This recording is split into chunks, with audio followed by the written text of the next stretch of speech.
Life360 app has a feature of adding your family member to your own mate circle or simply invite them. Want to learn it? I will teach you how to today. Welcome back to Tutorials Point. Before starting, you can subscribe to our channel for more videos and updates. As you can see, I am already logged in. Make sure you are as well. Now tap on this plus icon below. Next to pluses, you have an option of invite next to add circle.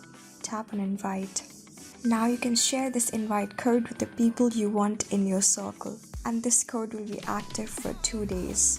Tap on send code below to send through any of the devices, or you can copy this to clipboard by tapping on it and now send this link to any of the devices, or tap on send code.